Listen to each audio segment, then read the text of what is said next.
अस्सलाम वालेकुम।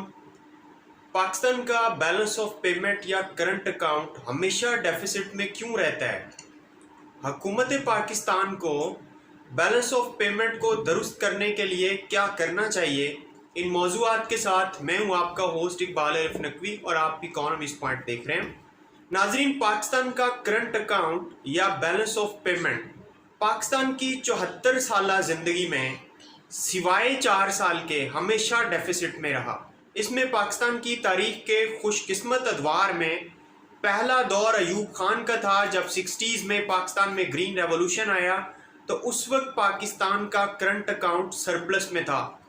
दूसरा दौर जनरल ज़ियाउल हक का था, जब 80s में पाकिस्तान का करंट अकाउंट सरप्लस में रहा। तीसरे नंबर पे जनरल परवेज़ मुशर्रफ का रिजीम था, जब 2003 में पाकिस्तान का करंट अकाउंट सरप्लस में रहा। इसके अलावा रिसेंटली 2021 में मार्च से जुलाई तक इमरान खान साहब के रिजीम में पाकिस्तान का करंट अकाउंट सरप्लस में रहा। इसके अलावा पाकिस्तान की बाकी 74 साल ज़िंदगी में हमेशा पाकिस्तान का करंट अकाउंट या बैलेंस ऑफ पेमेंट डेफिसिट में रहा। अब इस पाकिस्तान के करंट अकाउंट के डेफिसिट की और बदहाली की वजूहात क्या हैं?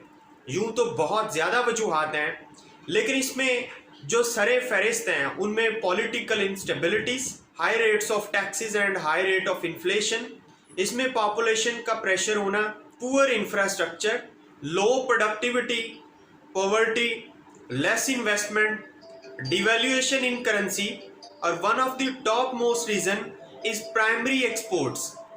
पाकिस्तान जो है दो काम ऐसे करता है जिसकी वजह से मेनली पाकिस्तान का करंट अकाउंट डेफिसिट में रहता है।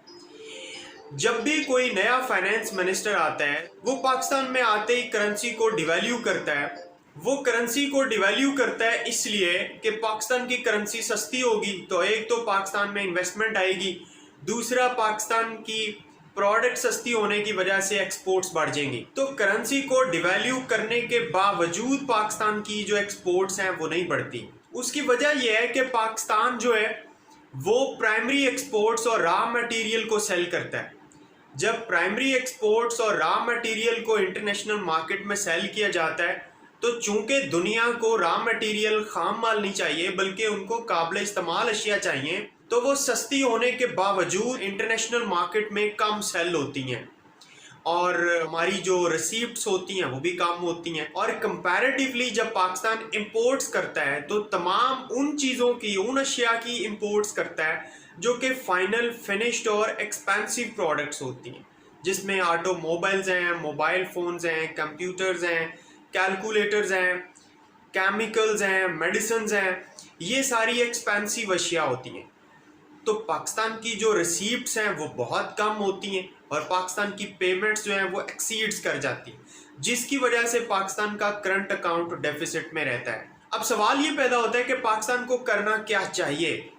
देखो, पाकिस्तान अगर अपने करंट अकाउंट को करेक्ट करना चाहता है, उसको डिवैल्यूएशन हरगिज़ नहीं करना चाहिए, क्योंकि हमारे पास तो प्राइमरी और इंटरमीडिएट प्रोडक्ट्स हैं। डिवैल्यूएशन करने का कोई फ़ायदा नहीं है, क्योंकि डिवैल्यूएशन से एक तो डेट बर्डन बढ़ जाता है और दूसरा ये कि चीज़ें सस्ती होने के बावजूद सेल नहीं होती। बल्कि पाकिस्तान को डिवैल्यूएशन की बजाय करना ये चाहिए कि अपनी प्रोडक्ट्स को इंटरनेशनल स्टैंडर्ड की बनाए। रॉ मटेरियल नहीं होना चाहिए, इंटरमीडिएट नहीं होनी चाहिए, बल्कि फाइनल और फिनिश प्रोडक्ट्स होनी चाहिए। ऐसी प्रोडक्ट्स पाकिस्तान को बनानी चाहिए जो इंटरनेशनल स्टैंडर्ड की हो और इंटरनेशनल मार्केट में सेल हो सकें। लिहाजा पाकिस्तान को भी डिवैल्यूएशन करने की बजाय और प्राइमरी एक्सपोर्ट्स करने की बजाय फाइनल और फिनिश प्रोडक्ट्स बनानी चाहिए और उसके अलावा करेंसी में भी डिवैल्यूएशन नहीं करना चाहिए। वीडियो आपको अच्छी और इन्फॉर्मेटिव लगी है तो लाइक करके शेयर कीजिए। अब तक के लिए इतना ही, अपना ख्याल रखिएगा और चैनल को सब्सक्राइब कीजिएगा। अल्लाह हाफिज़।